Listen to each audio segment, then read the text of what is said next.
Students, आज की class में हम सीख रहे हैं linear in equation in two variables, linear equation in two variables,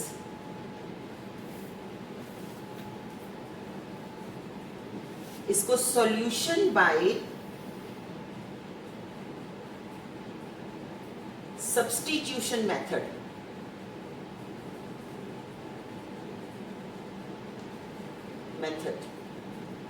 linear equation को जब हम सॉल्व करते हैं एल्जेब्रिकली, अभी तक जो हमने सीखा है ग्राफिकल मेथड सीखा है। लीनियर इक्वेशन को जब हम एल्जेब्रिकली सॉल्व करते हैं तो उसके दो मेथड होते हैं। One is elimination method, the other method is by substitution. So today we are going to learn method of substitution. So मैं आई की इक्वेशन लेकर उसका एग्जाम्पल लेती हूँ। जैसे हमारे पास इक्वेशन है x + 3y = 7 एंड दूसरी इक्वेशन है 2x + 4y = 10। ये हमारी इक्वेशन है। अब हम इसमें सब्स्टिट्यूशन का मतलब कोई वैल्यू डालना, सब्स्टिट्यूट करना। मान लीजिए हमने इसमें से x की वैल्यू निकाली इन टर्म्स ऑफ y। हमने x की वैल्यू निकाली in terms of y। x की value in terms of y कैसे निकालेंगे? x = 7 - 3y। ये हमने 3y को इस तरफ ले गई। This is the first equation. First equation में से हमने x in terms of y निकाल लिया, y को उधर लेके। x की वैल्यू क्या आ गई? 7 - 3y। Putting this value of x in the second equation, ये सेकेंड इक्वेशन में डाली। Putting this value in equation 2। Substitute करने का मतलब क्या होता है? एक चीज से दूसरी चीज को रिप्लेस करना। सब्स्टिट्यूशन का मतलब पहले समझिए। सब्स्टिट्यूशन मतलब एक चीज को उठाया, उसके बदले हम दूसरी चीज से रिप्लेस कर रहे हैं। तो इसका मतलब यहाँ पे x के बदले, x की प्लेस पर हम क्या डालेंगे? x की वैल्यू क्या है? 7 - 3y। So putting this value in equation 2, हमने इक्वेशन 2 में इसकी वैल्यू पुट कर दी। तो 2x के बदले हमने क्या डाला? 7 - 3y प्लस बाकी इक्वेशन वैसे की वैसे रहेगी। 4y वैसे का वैसा रहा, = 10 वैसे का वैसा रहा। ये सब वैसे रहेंगे। अब इसको जरा थोड़ा और ओपन कर लेती हूँ तो यहाँ पे आ जाएगा 14x, जब ब्रैकेट के बाहर है तो दोनों से मल्टीप्लाई होगा, -6y + 4y = 10। तो आप यहाँ पे देख सकते हैं there is just one variable. पहले दो वेरिएबल में थे, बट x के बदले हमने क्या डाल दिया? 7 - 3y। तो now this an equation in one variable. One variable वाली इक्वेशन के को सॉल्व करने के लिए तो एक इक्वेशन चाहिए होती है, इससे हमें y की वैल्यू मिल जाएगी। तो हमारे पास आ गया -6y + 4y = 10 - 14। प्लस है, उधर जाके माइनस हो जाएगा। -6y + 4y, ये तो सेम वेरिएबल में है, इन दोनों को हम माइनस कर लेंगे। एक माइनस का है, एक प्लस का है। जब भी एक माइनस का और एक प्लस का होता है हमेशा उनको माइनस करते हैं। बड़े वाले का साइन आता है तो -6 + 4 करेंगे तो -2 आ जाएगा। तो हमारे पास आ जाएगा -2y = 2। यहाँ पे 10 - 14, तो 10 - 14 = -4। It means -2y = -4। So y = क्या आ जाएगा? कुछ बच्चे कंफ्यूज होते हैं, वो -2 को उधर ले जाएंगे तो प्लस कर देंगे, पर y के साथ वो क्या हुआ है? -2 मल्टीप्लाई हुआ है। तो जब उधर लेके जाएंगे तो डिवाइड होगा, तो हमारे पास आ जाएगा -4 divided by -2। So that is equal to coming out to be 2।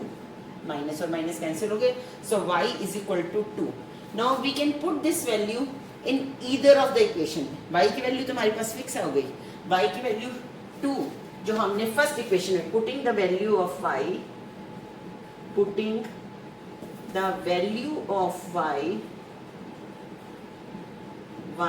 In first equation में हमने पुट करी।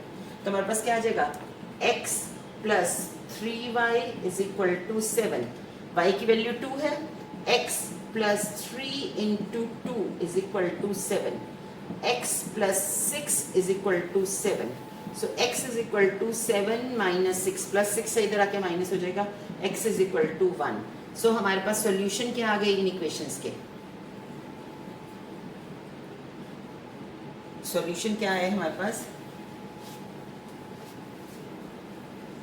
x is equal to 1, y is equal to 2. This is the solution of this equation. इसमें हमने एक की वैल्यू निकाली और दूसरे में सब्स्टिट्यूट करी, तो this method is called substitution method. अब हम इसके अलावा दूसरा एग्जाम्पल, एक और एग्जाम्पल लेते हैं. 7x plus 15y is equal to 29 और x plus 2y is equal to 4. आप ये देख रहे हैं कि जो फर्स्ट इक्वेशन है उसके कोफिशिएंट्स काफ़ी बड़े हैं, तो इस केस में अगर हम x की वैल्यू निकालते हैं वो थोड़ा डिफिकल्ट हो जाएगा. तो अब हम क्या करेंगे, सेकेंड इक्वेशन में से सब्स्टिट्यूशन करते हैं. तो हमारे पास क्या आ जाएगा, x is equal to 4 minus 2y. कोशिश करिए कि उसमें से सब निकालिए वैल्यू जहाँ पे कोफिशिएंट्स थोड़े छोटे हों. जैसे x का कोफिशिएंट 1 है तो हम उसमें से x की वैल्यू निकालते हैं. अब इस वैल्यू को हम फर्स्ट इक्वेशन में पुट करते हैं. Putting this value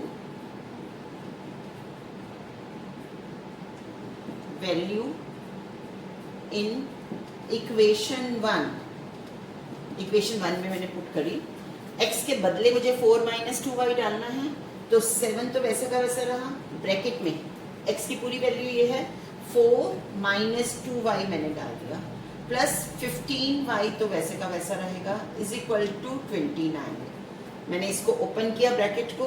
28 minus 14y plus 15y is equal to 29. अब हमारे पास आ गया 28 plus y is equal to 29. So y is equal to 29 minus 28, so y is equal to 1. तो अब हमारे पास y की वैल्यू तो आ गई, y is equal to 1. Now we put this value of y. हमने फर्स्ट इक्वेशन में substitute करा था, तो हम किसी में भी डाल सकते हैं y की वैल्यू. अब चाहे फर्स्ट में डालें चाहे सेकंड में. मैं आई प्रेफर, क्योंकि सेकंड के कोफिशिएंट्स थोड़े छोटे हैं, मैं सेकंड वाले में डालती हूँ. तो x plus 2y is equal to 4. तो अब y की वैल्यू क्या आई, 1. x is equal to 2. y के बदले कुछ बच्चे y भी लिख देते हैं और 1 भी लिख देते हैं. y के बदले सब्स्टिट्यूट करना है. 1 is equal to 4. x plus 2 is equal to 4. x is equal to 4 minus 2. So x is equal to 2. So हमारे पास सॉल्यूशन क्या आया इसका? सॉल्यूशन आया हमारे पास x is equal to 2, y is equal to 1 is the solution of this equation. अब हम आपको कुछ असाइनमेंट दे रहे हैं जो आपको बिसाइड्स योर वर्कशीट करना है. So that assignment has 3 questions. अगर आप ये क्वेश्चंस भी कर लेते हैं तो आपका सब्स्टिट्यूशन मेथड बिल्कुल आपको क्लियर हो जाएगा हमेशा के लिए. फर्स्ट हमारा पास क्वेश्चन है x plus 3y is equal to 7 and 2x plus 4y is equal to 10. This is the first question. Second question है हमारे पास x plus 2y is equal to minus 2 and 3x plus y is equal to 4. This is the second question. And third question है हमारे पास 3x plus y is equal to 10 and 2x plus 3y is equal to 9. So these 3 questions, if you complete it, then your assignment and then this concept will be clear to you. Thank you.